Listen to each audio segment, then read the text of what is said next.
Boa noite a todos. Sejam bem-vindos à nossa casa, que Oxalá abençoe. Você que está aí do outro lado, sem entender muito bem o que está acontecendo, tudo está acontecendo, graças a Deus. Nós tivemos um probleminha técnico, estamos sem imagem por conta da câmera, mas você pode nos acompanhar no áudio, pelo áudio aí do outro lado. Coloca um foninho de ouvido, senta lá no sofá, deita na cama, não vai dormir, mas continua aqui conosco e que Oxalá te abençoe.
Prece de Cáritas.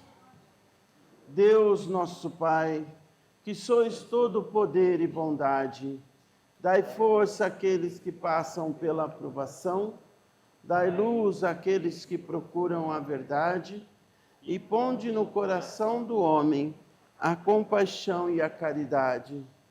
Deus, dai ao viajante a estrela guia, ao aflito a consolação, ao doente o repouso.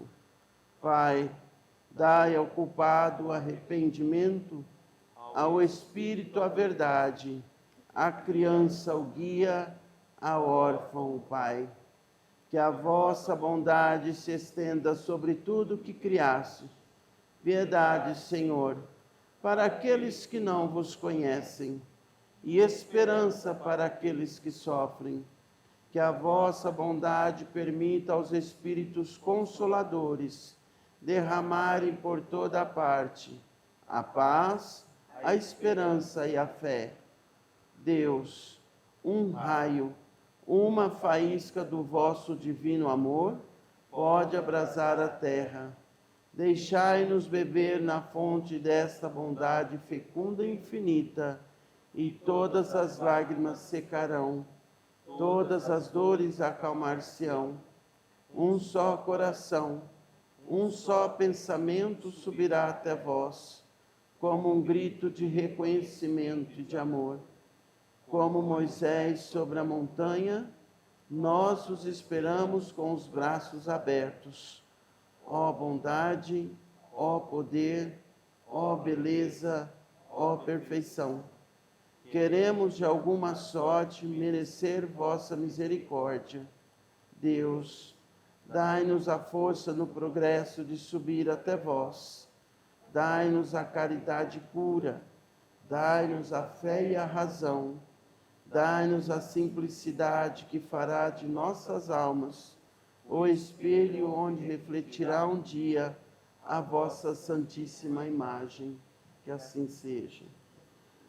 Deus Pai, Criador de todas as coisas, mais uma vez nos colocamos na vossa presença, agradecemos a tua bondade, a tua simplicidade e pedimos a vós, em nome do nosso amado irmão Bezerra, que esteja conosco, com a comitiva do bem, da caridade, da luz, nos ensinando e colaborando com a nossa evolução. Que assim seja. Boa noite. Jesus acalma a tempestade. Marcos, capítulo 4, versículos de 34 a 41. Certo dia, Jesus entrou num barco com os discípulos e disse-lhes: Vamos atravessar para outra. Ao cair da tarde deste dia, Jesus disse aos discípulos: Vamos atravessar para a outra margem do lago. Deixando a multidão para trás, entraram no barco onde ele já estava e começaram a travessia, embora outros barcos o seguissem.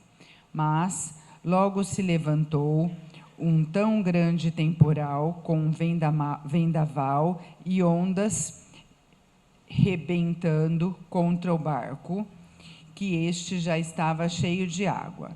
Entretanto, Jesus dormia deitado na popa, com a cabeça numa almofada. Inquietos, acordaram-no gritando: Mestre, não te preocupa que estejamos quase a morrer? Ele levantou-se, repreendeu o vento e disse ao mar: Aquieta-te. O vento parou e fez-se uma grande calma.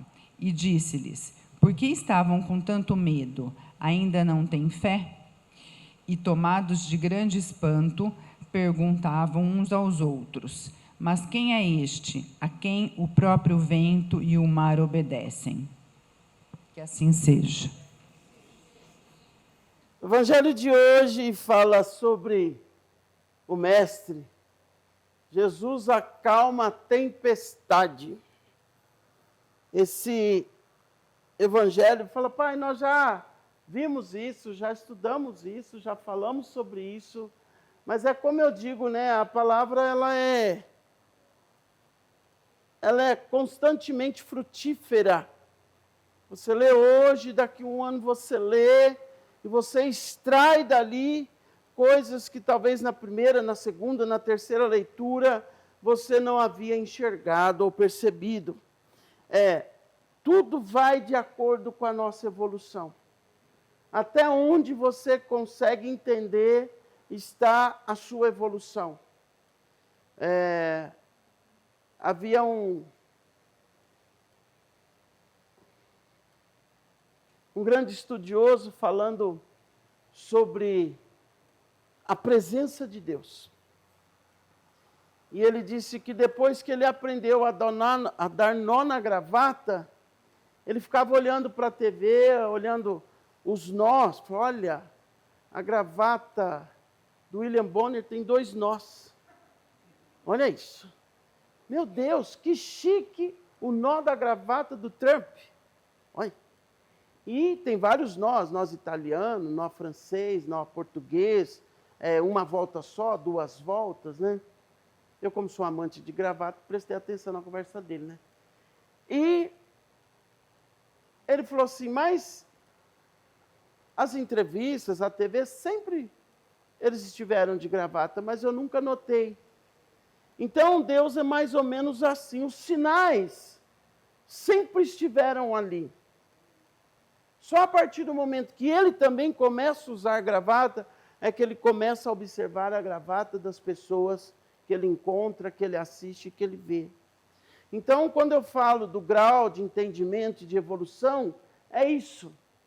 Muitas coisas que passavam despercebidas para nós, quando a gente aceita o caminho da mudança, da evolução, elas passam a ser tão presentes que você fala, meu Deus, tudo isso estava aí. Mas a nossa cegueira, a nossa ignorância do não conhecimento, a nossa falta de percepção, não nos permitia perceber, né? E aqui, ele fala que, ao cair da tarde, certo dia, Jesus entrou num barco com os discípulos e disse-lhes, vamos atravessar para outra margem. Quando, então, o mestre, ele sai de um lugar, era, na verdade, um dia de cura. Ele já tinha vivido um dia inteiro de atender as pessoas, era um dia de cura. Então, ele sai de um lugar e eles vão para a outra margem. Eles estavam aqui, tem 4 nomes esse lugar, o mais conhecido é o Mar da Galileia, ou chamado de o Grande Lago, ou de o Mar de Tiberíades, mas eles estavam o dia todo ali, e eles iam para a região de Gadara, que a gente já estudou também sobre os gadarenos. Bom, quando eles vão para a outra margem, para o outro lado, onde tinha o povoado de Gadara, acontece que, quando o mestre fala, vamos atravessar para outra margem, e ao cair da tarde desse dia, deixando a multidão para trás, entraram no barco, onde ele já estava, e começaram a travessia. Vocês percebem que o mestre deu uma ordem aqui? Né? Vamos para a outra margem, vamos atravessar a outra margem. Então, o mestre, ele deu uma ordem, os discípulos atenderam, começou. Eles atenderam a ordem. Então, eu percebo que aqui houve um ato de obediência, correto? Vamos atravessar para outra margem. Assim eles fizeram. Você percebe que não houve questionamento, mas, Senhor, vamos ficar aqui, olha, já se faz tarde, olha, pode chover, olha, vai formar um tempo. Não. Obedeceram, entraram no barco e foram para outra margem. Deixando a multidão para trás, entraram no barco, onde ele já estava, e começaram a travessia. Essa palavra travessia me traz umas lembranças tão... Mas vamos lá, né? Então, eles fizeram a travessia, de um lado para o outro. Não há travessia parada, correto? A travessia supõe movimento. Travessia supõe movimento. A travessia não se volta para trás. Travessia é de um ponto ao outro. Geralmente a travessia é para frente. Não há travessia para trás. Senão eu vou dizer, volta para onde você veio. Mas a travessia quer dizer para frente. Né? A travessia é movimento. Avante. Né? E aí, mas logo, embora outros barcos também o seguissem. Então tinha esse barco com os discípulos, o mestre, e outros barcos também o seguiam. Mas logo se levantou um tão grande temporal, ele disse que o tempo formou. Como diria minha avó, o tempo está formando. Então, levantou-se, primeiro, um temporal. Imagine vocês em alto mar. Alguém já teve um cruzeiro aqui? Nunca? Ninguém fez um cruzeiro? Nem pegou a jangada do seu Zé das Couves? Ninguém foi pescar no rancho, nada aqui, no Rio Mogi, pelo menos? Já. Imagine vocês lá, de repente um temporal, acompanhado por um vendaval. Ai, que delícia! Que é igual a pânico, né? Ou seja, calça borrada, né? Então, vem um vendaval, esse povo já estava em alto mar, vem um vendaval, eles percebem que está formando um temporal, pensam que o barquinho vai virar. Aqui o texto fala que já começou a encher de água, e o mestre dormindo. Olha que legal, muito bem, né? E o mestre simplesmente dormindo. E ainda tinha para o conforto uma almofada. Olha que delícia. Na popa lá, é a cabeceira, né? Olha que legal.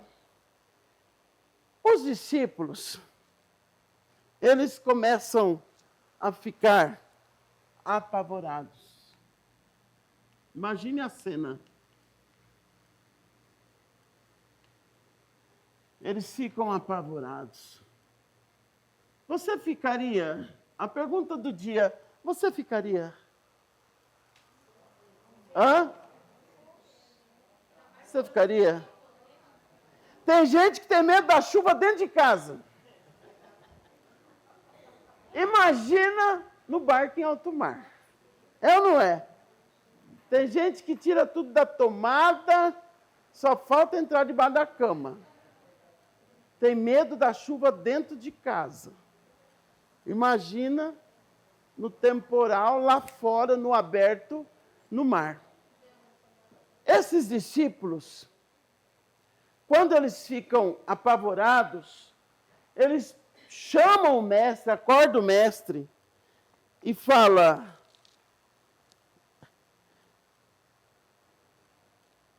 mestre, não te preocupa, o senhor não se incomoda, não se preocupa que nós estejamos quase a morrer de medo, né?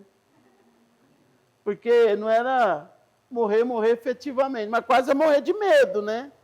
Porque aquele temporal, aquele vendaval, ele instalou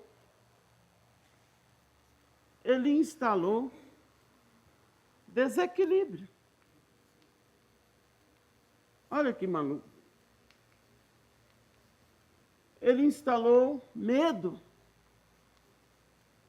tensão, ele instalou apavoro. Ou seja, ele mexeu totalmente com todo o emocional. E ele provocou sensações físicas. Como? Ah lá, começou. Está começando. E olha que eu tenho jantado, né? Estou te falando. Então, sensações físicas, emocionais, um cérebro emocional, o corpo entrando num desequilíbrio, num desencontro. E aí, então, ele chama o mestre. Mestre, o senhor não te importas que nós estamos quase a morrer? Não está percebendo isso, não? Mas olha, que é uma tempestade para Deus? O que é um vendaval para o Criador? Ou para o próprio Mestre Jesus? Nada. Tá? Tanto é que ele está ali no seu descanso, e ele se entregou mesmo para o descanso, né? Ele está ali na sua tranquilidade, no seu sono, e aí ele acorda, ele ordena, olha que interessante, levantando-se, repreendeu o vento e disse ao mar: aquieta-te. E o mar se aquietou, se acalmou. O vento parou e fez uma grande calma, uma grande calmaria, e perguntou para os discípulos, eu fico imaginando, pensem comigo, imagine o semblante, a cara de Jesus, olhando para os discípulos e dizendo assim: por que vocês estavam com tanto medo? Acho que parece ironia, né? Não parece ironia o mestre olhar para a gente e falar assim: por que vocês estavam com tanto medo? Né? Ainda não tem fé? É a pergunta que ele joga. Vocês ainda não têm fé? O que acontece com cada um de nós quando o nosso barquinho começa a encher de água? Você já teve o seu barquinho começando a encher de água, encharcar? Teve ou não teve? É ou não é? Quantas e quantas e quantas vezes? A sua vida já teve temporal, vendaval, chuva de granizo? É ou não é? O que será que nós fazemos e como nós nos comportamos?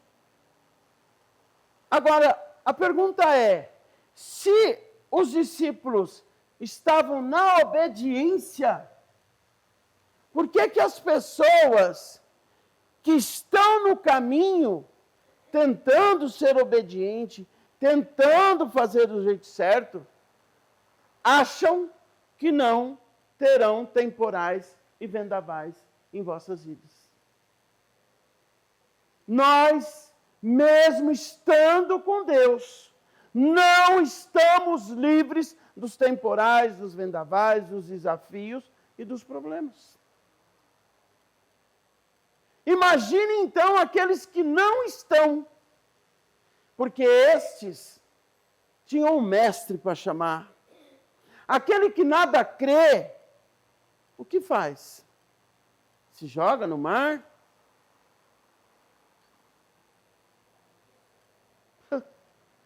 Tem nem o que responder, né? Entende isso?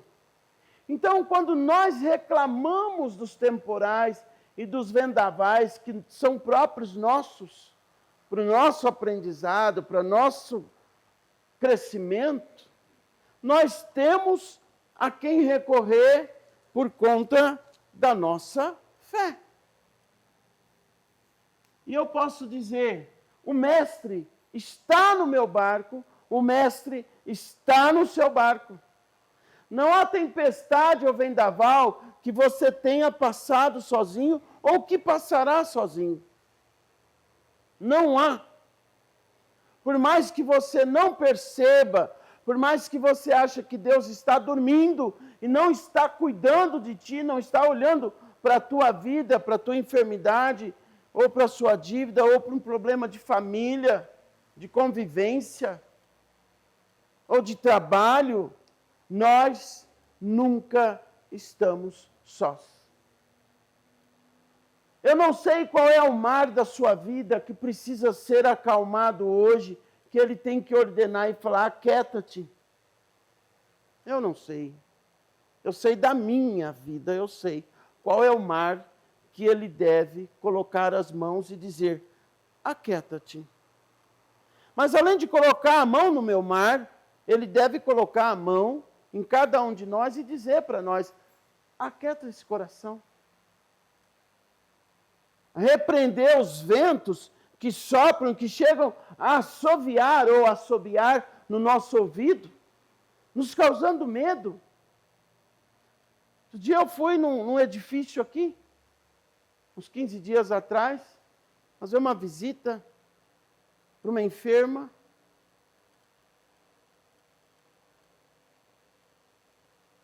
E eu ouvi, o que é isso? Eu falei, é o vento.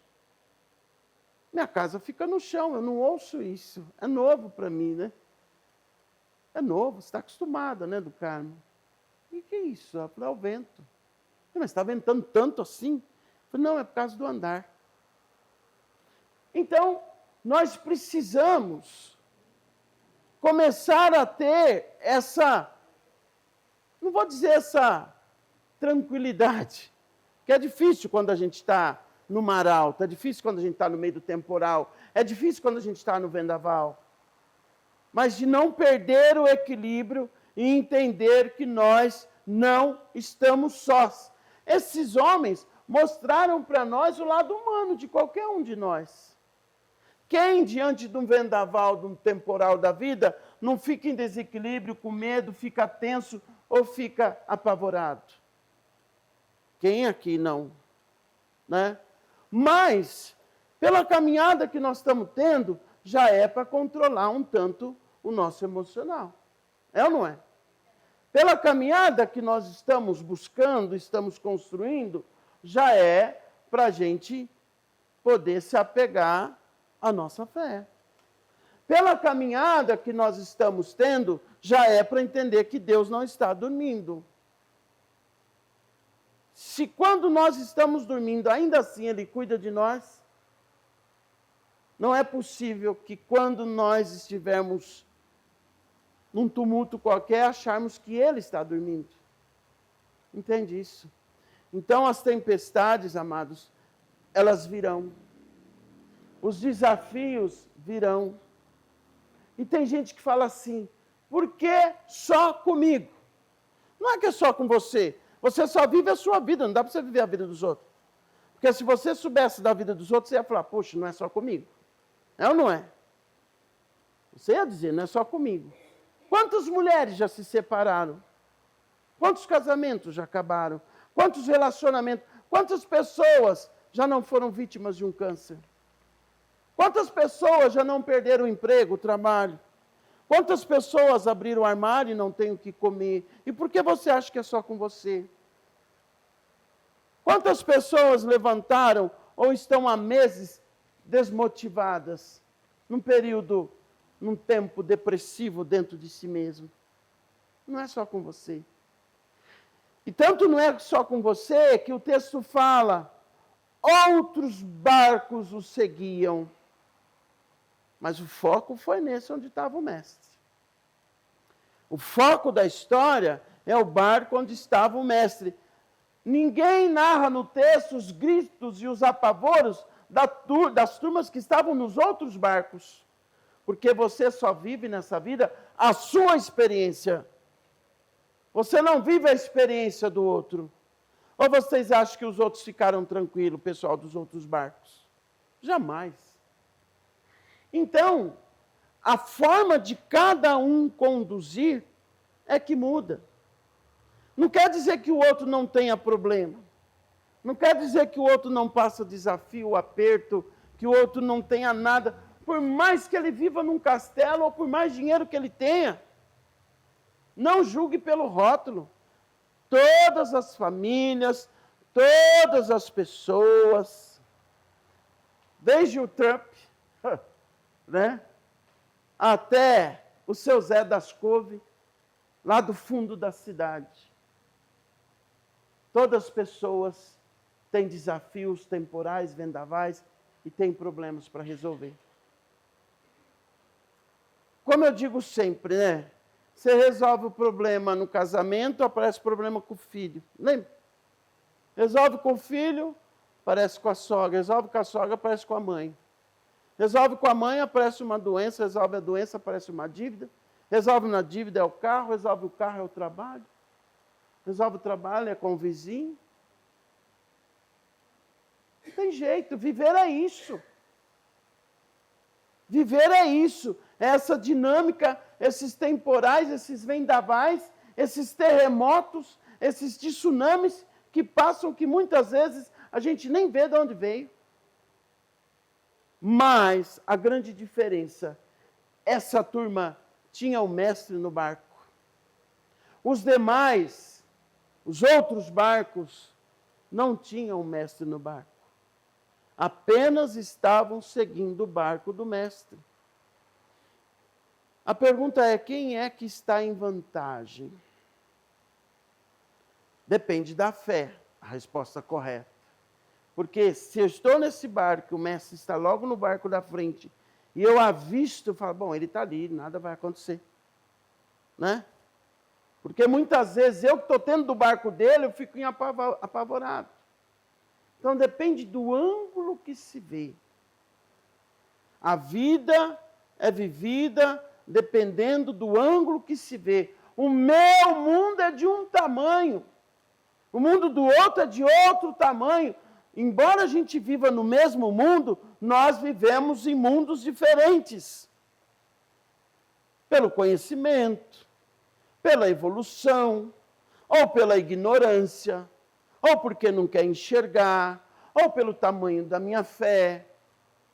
Nós vivemos em mundos diferentes. Aqui, nós estamos dentro de mundos diferentes, de capacidade de entendimento, de absorção diferentes.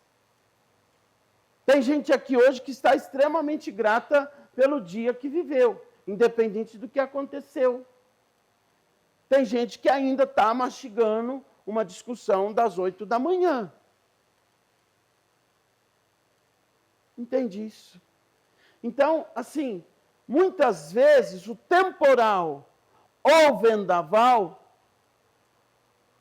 pode ter sido apenas uma brisa, mas que a forma de você olhar se tornou um vendaval. A forma em que você encarou se tornou um temporal. Tanto é que nós usamos a expressão, fulano faz tempestade num copo d'água. É ou não é? Gente, não era para tudo isso. O que aconteceu? Não sei, fulano chegou ali, falando não sei o quê. Aí ela pegou, começou. Não era para tudo isso. Não era. Assim como nós podemos dizer, para quem está com o mestre no barco, não era para esse pavoro todo. É ou não é? Não era. Para quem está ali, pelo amor de Deus. Só que eles ainda não tinham identificado realmente quem era esse homem. E muitas vezes a gente não percebe o quanto Deus tem feito por cada um de nós. Não percebe. Muitas vezes, por várias horas, a gente passa despercebendo a mão de Deus na nossa vida. Sabia? A gente não para nem para colocar a mão no coração e falar, nossa, está batendo ainda. Aqui tem vida. Só tem vida porque Deus permite. Entendi isso. A gente não para fazer assim, ó.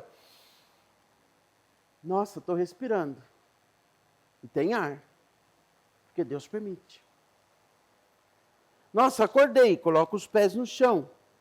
Levanto, fico ereto, em pé. E mudo o passo, porque Deus permite. Olha que maluco. Então, nós precisamos começar a amadurecer a nossa fé. Que é a pergunta fundamental que o mestre faz. Ainda não tem fé? Esse ainda é porque eles já estavam com ele há muito tempo, viu? Ainda não tem fé, esse advérbio de tempo, esse ainda, é porque já estavam com ele há muito tempo. Ou seja, por tudo que vocês viram, pelos milagres, pelas curas, pelas libertações, por isso, por aquilo, vocês ainda não têm fé. Para quem está numa casa espiritual, num templo, numa igreja, que já teve experiências com Deus, o que mais será preciso que Deus faça para te provar que Ele está presente na sua vida e que a mão dele está sobre a sua cabeça? O que mais que você quer? Você quer ver o mar se abrir de novo? Você quer uma infestação de gafanhotos? Você quer a pomba do Espírito Santo voando no céu? O que você quer? Não é? Às vezes dá vontade de perguntar para a pessoa, o que mais você quer, fulano? que te falta para você crer, para você acreditar? Então, que nós possamos ter... Eu tenho uma coleção de bênçãos. E como eu sempre falo, novos tempos, novos milagres, porque o mar não vai se abrir de novo. Não vai. Cego Bartimeu, já foi. A mulher que corria sangue, que encostou a mão na saia, já foi. Novos tempos, novos milagres. Só que esses novos milagres precisam ser identificados por nós. A vida é sua, você tem que identificar os milagres da sua vida. As curas da sua vida. Não sou eu, não conheço a sua vida, como que eu vou? Né? A não ser que você já esteja caminhando conosco faz tempo, eu vou falar, lembra fulano, quando você chegou aqui? Lembra fulano aquela vez? Lembra fulano aquela cirurgia? Lembra fulano aquela porta de trabalho que se abriu? Lembra que você não conversava com a sua filha? Lembra que seu pai não te olhava? Lembra... Mas aí eu convivo, eu converso, eu tenho que saber. Mas hoje, a grande proposta é que nós olhemos para a nossa vida, que nós possamos, de acordo com o ângulo que nós crescemos e evoluímos, isso é um temporal, isso é um vendaval, ou isso é só uma brisa e eu estou fazendo tempestade no copo d'água? Porque muitas vezes a gente gosta de plateia, de público, de chamar atenção. Feito criança mimada. Cuidado com aqueles que querem sempre se colocar na posição de vítima. Cuidado. Não vai atrás desse povo. Essa gente não presta. São hipócritas. Porque cada um que chega faz um chorinho. Cada um que chega quer um colinho. Cada um que chega quer um dengo.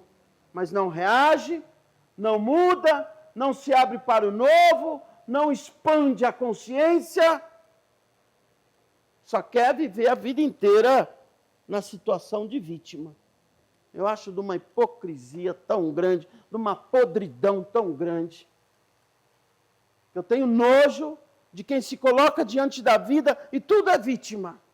Tudo é vítima. Era lá, é expansão de consciência, é evolução, é reação, é mudar o modo de pensar, de agir, de fazer. Vamos lá, se mova. Ali, travessia, nós estamos na travessia. É movimento, é andar para frente. Está sempre na mesmice. Entra evangelho, sai evangelho, entra limpeza e passa pipoca e dá o banho e defuma a casa e faz limpeza branca. Mas, de novo, outro dia eu perguntei para uma pessoa, como que fulano consegue juntar tanto bichão nela em tão pouco tempo? É ou não é, gente? Vamos parar para pensar.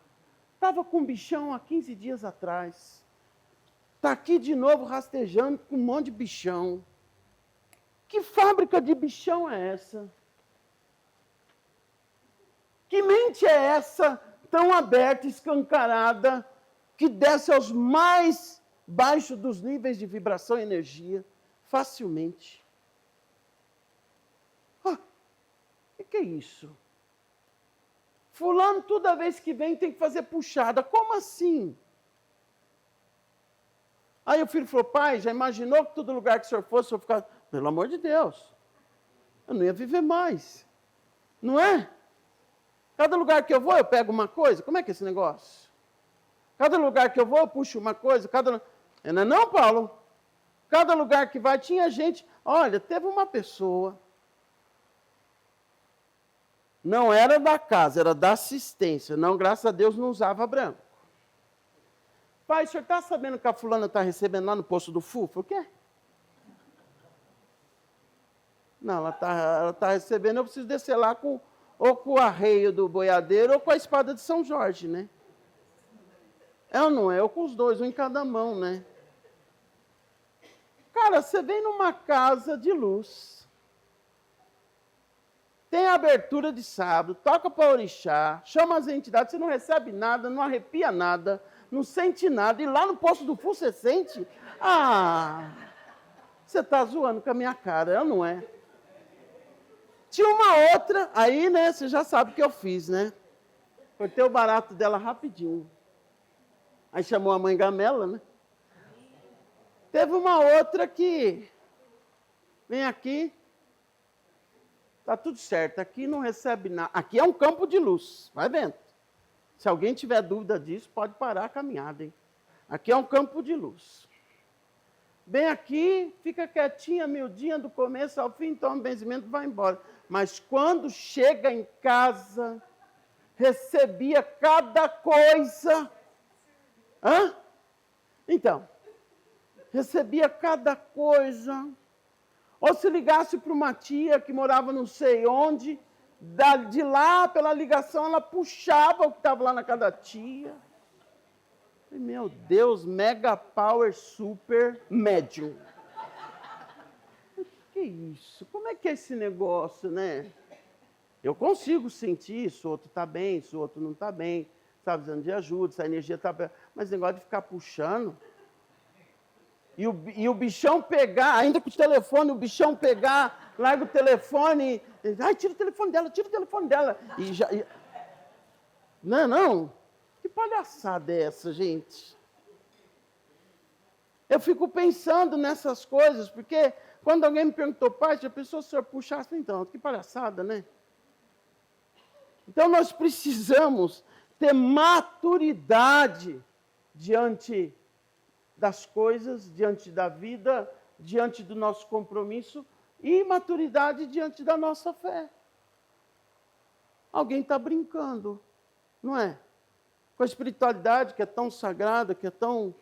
Alguém está brincando. Então nós precisamos, nesse evangelho, entender que nós estamos na travessia. Entender que haverão dias, sim, de vendavais e temporais verdadeiros. Mas entender também que muitas vezes nós vamos e corremos o risco de fazer tempestade num copo d'água, não é para tanto. Essa semana uma filha falou para mim, nossa, pai, eu achava que eu tinha um problema. Ouvi a história de uma consulente e vi que a minha vida é uma bênção. Muitas vezes, nós exageramos naquilo que para nós é problema, porque nós não olhamos para trás. Nós não olhamos nas histórias dos outros. Ficamos ali, no nosso umbigo, no nosso mundo, na nossa bolha. Para de olhar para o seu umbigo somente. Rasga essa bolha. Evolua, cresça, voe, feito um pássaro ou feito uma borboleta. Conheça novos horizontes, conheça o mundo mais amplo, que é se libertar de certas situações que nós muitas vezes nos colocamos, tanto emocionais como físicas. E aí a gente chama o mestre. Ei, acorda, pelo amor de Deus, faça alguma coisa. Muitas vezes, e vocês viram, né? Ninguém teve a ideia de tirar a água do barco. Isso é o quê? Comodismo? Isso é apavoro exagerado? O que é isso? Pô, gente, vamos pegar um balde, vamos pegar alguma coisa, né? Vamos jogar essa água para fora, até a coisa acalmar. Não, vão aí, 3 jogam água para fora e outros vão acordar o mestre. Sei lá.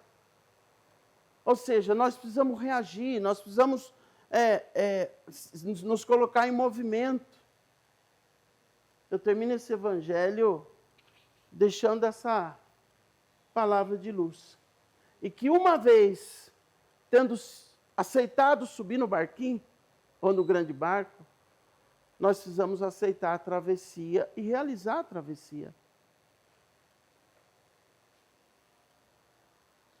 Outros estarão com a gente nunca vai estar só. Você nunca estará só. Quando eu ainda professava outra fé, a fé católica, eu tinha o costume de sair da catequese e passar pelo cemitério. Vai vendo. Os sinais. Aí um dia uma amiga falou assim, você vai passar no cemitério? Ele falou, posso ir com você? Eu falei, pode. Aí fomos lá. E tinha uma sepultura que eu sempre parava lá e conversava com aquele menino. Ele deve ter ido embora com 9 anos, 11 anos de idade. Nunca esqueço o nome dele. E ali eu conversava com ele. Não conheci, nunca vi, mas eu bati altos papos com ele. E sentamos lá e ela falou assim para mim, nossa, Serginho, eu tenho medo de morrer.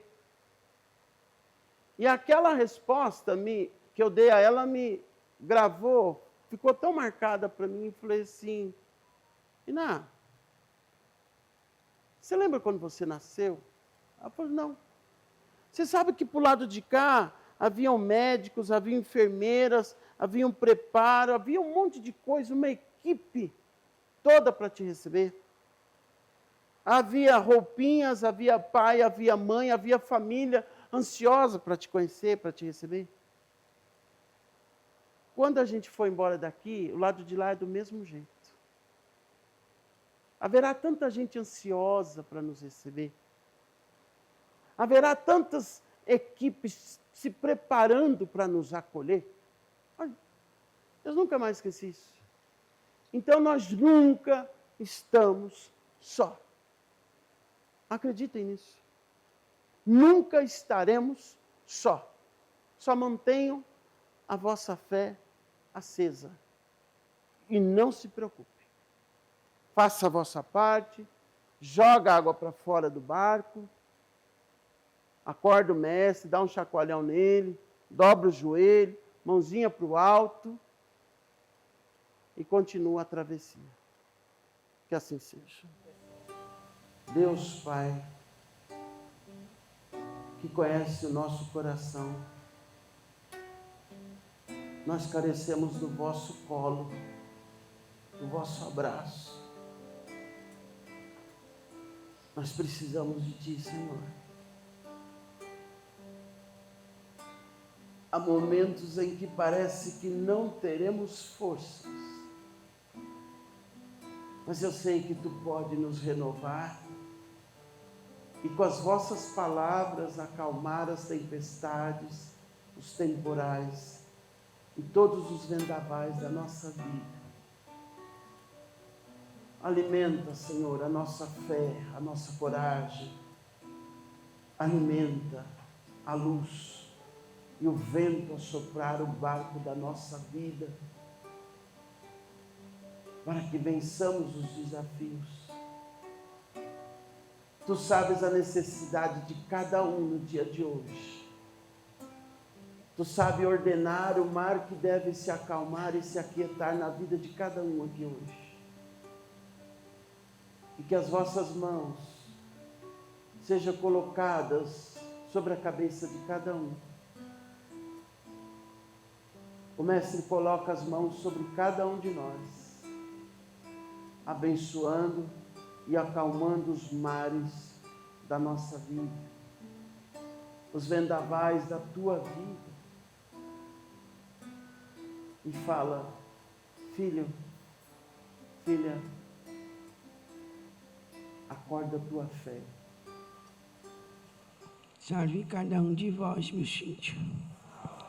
Haze que, pois, que nosso Senhor venha trazer de luz e bênçãos e proteção, trazendo-nos de calmaria, brandura, sabedoria, dor, discernidor, clareza e serenidade da dor a cada um de vós.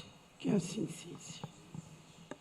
Vamos agradecer ao nosso Pai, nosso Criador, pelo dia de hoje, por todas as bênçãos, que sejamos todos renovados na luz, na coragem, no entusiasmo, no encantamento pela vida, e que os nossos nós se desatem nas mãos de Deus, que todas as barreiras, os obstáculos sejam derrubados pelas mãos do nosso Mestre, e que assim o mar da nossa vida se acalme e que traga serenidade ao nosso espírito. Que assim seja. Pai nosso, santificado seja o vosso nome. Venha a nós o vosso reino. Seja feita a vossa vontade, assim na terra como no céu. O pão nosso de cada dia nos dai hoje. Perdoai as nossas ofensas, assim como nós perdoamos a quem nos tem ofendido. E não os deixeis cair em tentação, mas livrai-nos do mal. Amém. Que a comitiva do nosso amado irmão Bezerra retorne às vossas moradas espirituais, deixando sobre nós a paz, a luz e a bênção divina. Que assim seja. Que Deus nos abençoe, em nome do Pai, do Filho e do Espírito Santo. Amém. A bênção, quem é de bênção. Uma feliz Páscoa a todos. Que assim seja.